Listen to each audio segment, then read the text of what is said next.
Ini ya teman-teman ya, ready stock Sanelli dan Montana. Cuman ada dua biji doang, misalnya putih dua biji gitu-gitu. Jadi nggak banyak barangnya, cuman ada segini aja. Ini yang warna hijau, mantap gagangnya warna hijau agak keset nih. Ya, yang minat silakan di WhatsApp ya, mantap pokoknya. Bismillah, assalamualaikum warahmatullahi wabarakatuh. Apa kabar teman-teman semua? Semoga selalu sehat, selalu dalam lindungan Allah Subhanahu wa Ta'ala. Semoga Allah Ta'ala selalu memberikan kita keberkahan dimanapun kita berada. Oke teman-teman, maaf tadi malam nggak bikin video soalnya banyak suara petasan ya. Jadi berisik banget. Jadi kayaknya kalau saya bikin video kurang kondusif. Jadinya saya bikin video pagi ini. Jadi tadi malam nggak ada update. Saya mau update sedikit soal Sanelli teman-teman. Sanelli ya. Ini Sanelli. Ini pisau dari Italia teman-teman. Dia udah tua juga nih, umurnya 1863 ya.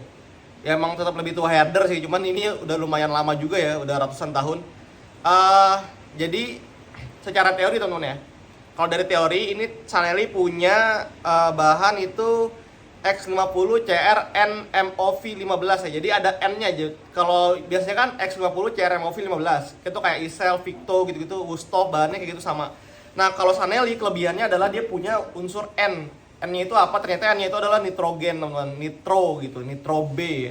Jadi itu ternyata secara teori dia punya kromium yang lebih banyak. Jadi 15% ya, lebih banyak dibandingin yang lain-lain. Jadinya dia lebih tahan karat teman-teman, lebih tahan terhadap korosi juga ya. Jadinya mungkin kalau kayak di baja modern yang apa tuh yang bilangnya anti air laut kali ya kayak gitu. Jadi dia udah lebih tahan dibandingin pisau pabrikan yang lain, lebih tahan karat secara teori bahannya teman-teman. Tapi secara kita lihat secara mata ya teman-teman ya. Jadi apa namanya mata bilahnya, finishing akhirnya tuh mata bilahnya udah mengkilap teman-teman. Jadi ini udah kayak kena batu asa ya. Jadi walaupun dia pabrikan tapi udah halus banget mata bilahnya dan udah sangat tajam teman-teman, udah sangat gigit banget di kertas. Buat pushcut udah sangat bisa, nanti saya tampilin video pushcutnya. Dan secara ketajaman di apa ya, di layar sapi udah apa namanya, udah bagus juga teman-teman. Nih kalau mau tes kertas, kita tes kertas. Bismillah. Tuh udah sangat lembut banget. Ini udah di atas yang Isel walaupun dikit ya, bedanya mungkin beberapa poin aja, cuman tetap lebih unggul Sanelli teman-teman. Tapi ya kekurangannya dia nggak punya gagang kayu, dia hanya gagang plastik ini, F-Propen nggak usah nama bahan gagangnya teman-teman ya. Jadinya itu secara teori tadi ya, tapi secara apa ya, ketika di lapangan, jadi kita kalau ngomongin pisau tuh kadang terlalu melebih-lebihkan, tapi ketika di lapangan itu loyo ya. Misalnya bahannya begini dan begitu, ketika ketemu layar sapi ciping juga, ketika ketemu layar sapi nggak jalan misalnya gitu kan, licin atau gimana gitu. Dan ketika kita udah ngomongin di lapangan teman-teman, udah tes di RPH, jadi ini udah dites RPH di Surabaya teman-teman. Dan performa bawaan pabrik ya, ini langsung dites. Jadi begitu sampai langsung dites, nggak pakai di stropping, nggak pakai di honing, langsung tes ke layar sapi. Itu hasilnya dapat 11 sapi teman-teman. Dapat 10 sapi, kemudian chipping ya, petok tulang, terus langsung chipping teman-teman. Jadi kira-kira dapat sekitar 11-an sih kemarin, pas lagi dicoba di RPH. Akhirnya di hari kedua di asa ulang. Jadi mata tajamnya itu dibenerin lagi ya, dirapihin, tapi nggak merubah bevel ya teman-teman. Jadi sudut asanya tetap seperti ini, tapi nggak dihalusin, cuman di ujungnya doang di apa namanya, dirapiin ya. Ini yang pakai juga senior RPH ya teman-teman ya, bukan orang awam, bukan orang pemula ya. Nggak tahu kalau di tangan pemula ini dapatnya berapa, tapi di tangannya senior, di tangannya expert ya, di tangannya senior RPH itu dapat 11 sapi bawaan pabrik teman-teman. Nah ketika udah di asa ulang, bukan di asa ulang sih, dirubah sudut asanya dikit, ujungnya doang ya, jadi nggak rubah bevelnya teman-teman, nggak dibuka matanya, jadi matanya tetap sama kayak bawaan pabrik. Itu dia dapat 44 sapi teman-teman, masya Allah ya. Tapi dengan teknik dan dengan situasi kondisi yang memungkinkan, memadai ya. Karena kalau di RPH tuh bener-bener safety, dia nggak kayak di kita kurbanan di kampung-kampung ya, atau di masjid-masjid. Kadang apa namanya, peralatan dan SDM-nya kurang memadai untuk mendapatkan layar yang sangat tegang sempurna ya. Itu ya dari saya yang saya amati. Kalau di RPA tuh kayaknya tegangnya tuh mantap ya. Terus juga apa namanya, situasinya kayaknya kondusif gitu, nggak ada anak kecil yang tiba-tiba teriak-teriak atau anak kecil yang bikin apa namanya, konsentrasi hilang ya. Jadinya emang dia fokus ke situ kan, tenang gitu, suasananya enak, bagus, jadinya sembelihannya bisa fokus gitu. Nah, itu kita ngomongin ininya apa namanya, performa di lapangan ya, udah dites, udah diasah ulang, itu tahan 44 sapi. Nah minusnya, karena bevelnya ini besar teman-teman ya, lihat ya, bevelnya lihat ya, di matanya lihat tuh udah mengkilap-mengkilap gitu, ngentring-ngentring ya, apa namanya, mirror-mirror gitu ya, kayak mirror-mirror lah pokoknya. Karena udah kayak gitu, jadinya ketika kena tulang itu rentan chipping teman-teman. Jadi semakin flat bilah, semakin gampang chipping kalau mentok tulang ya. Jadi makanya kenapa kayak Victo yang lain-lain itu dia bikin bevelnya agak mundur ya, agak nggak sebesar si Sanely. Mungkin plus minusnya seperti itu. Itu masalah kita tingkat kenyamanannya aja. Kita mau bikin bevel kecil apa mau bikin bevel yang agak besar. Memang kalau bevelnya besar atau dibikin benar-benar full flat ya, kayak besok-besok sembelihan tradisional itu dibikin full flat, emang enak banget ya kalau buat di leher, tinggal jelek gitu aja ya, langsung masuk dia, karena emang nggak ada hambatan lagi secara apa namanya ya, secara teori seperti itu ya. Cuman kadang kalau dipraktekkan kadang lain lagi ya. Makanya kadang kita teori kita di kayak kuliah ya, misalnya kuliah kita teorinya banyak nih, tapi ketika udah kerja itu nanti prakteknya beda lagi tuh, nggak sesuai sama teori yang di zaman kuliahan gitu. Makanya kalau kita ngomongin teori harus dibarengin sama praktek di lapangan. Jangan cuma teori ini begini, ini begitu, ini begini, ini begitu. Tapi ketika mentok leher sapi ya chipping-chipping juga. Intinya emang pisau itu harus digunakan sesuai dengan fungsinya ya. Jangan dipetok-petokin ke tulang teman-teman. Jadi ketika pisaunya mentok ke tulang itu pastinya kecepet habis apapun bahannya ya. Saya apa ya, kemarin juga ada sharing-sharing sama teman-teman yang punya bahan-bahan baja modern yang high end ya, yang harga-harga 3-4 jutaan. Akhirnya chipping juga teman-teman. Bukannya saya menjelekkan suatu produk atau suatu bahan, cuman emang kita harus memakai bahan itu sesuai dengan peruntukannya teman-teman ya. Jadi ada yang udah habis lehernya, udah urat 2 udah putus, saluran makan, saluran napas sudah putus, masih dihajar terus. Ya mau nggak mau ya pisaunya rusak teman-teman. Mau baja apapun kalau digesek-gesekin ke tulang kayak gitu ya habis. Mungkin cuman tahan 3-4 sapi udah selesai gitu kan. Ya kalau misalnya pengalaman saya pakai Don Carlos feeder herder, itu saya pakai satu sapi pentok tulang hancur teman-teman. Hancur satu sapi doang loh, Bali. Saya segini umpamanya jerak. Hancur pisaunya, sininya langsung chipping. Satu sapi doang.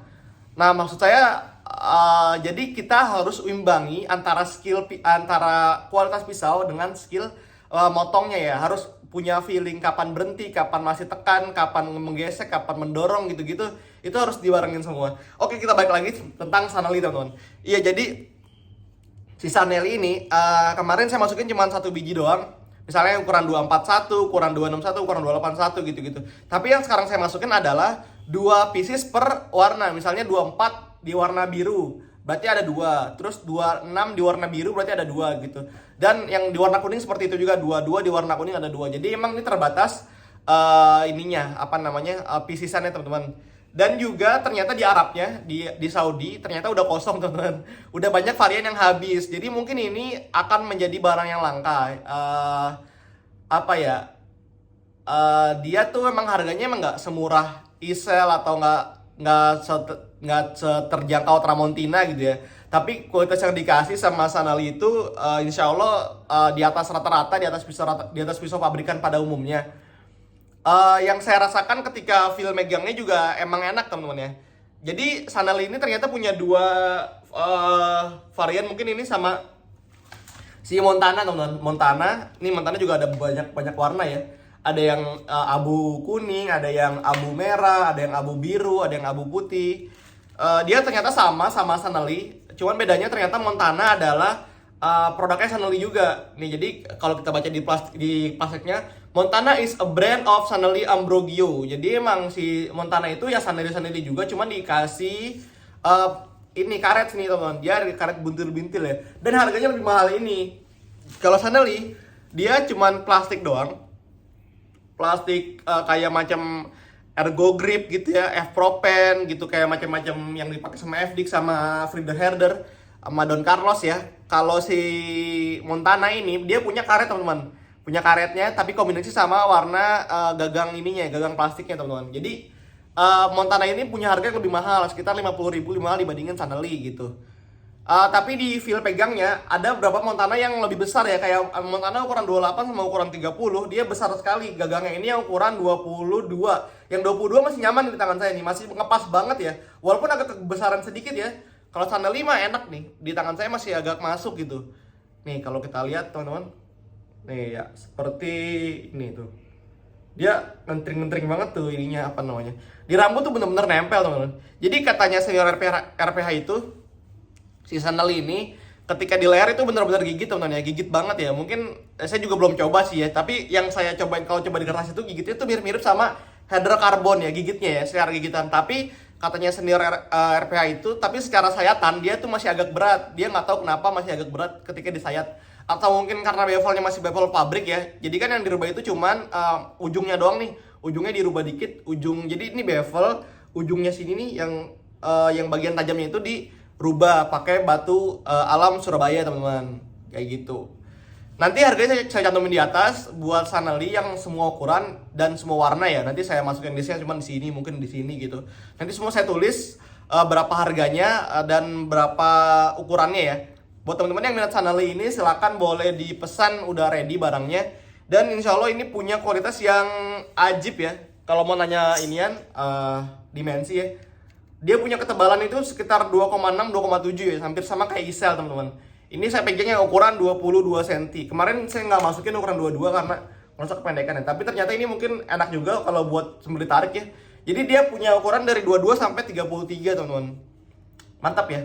Dan di sana sendiri kebetulan saya ada kontak sama orang Indonesia yang di Madinah. Kebetulan beliau kerja di restoran dan beliau pakai Sanely. Ada 4 biji dipakai buat harian teman-teman. Jadi buat di dapur ya. Itu katanya beliau emang Sanely bagus buat ketahanan tajam. Sehari itu beliau motong-motong daging buat restoran, kebutuhan restoran itu sekitar 60 sampai 80 kilo per hari. Dia pakai Sanely, katanya enak banget Sanely. Maksudnya enak buat dipakai kerja harian juga. Oke, gitu aja kita bahas Sanely. Nanti kita akan masuk ke Victo Capayung, ada apa lagi tuh? Ada sharpening Victo dan ada Isel dan lain-lain. Nanti kita bahas mungkin konten-konten berikutnya.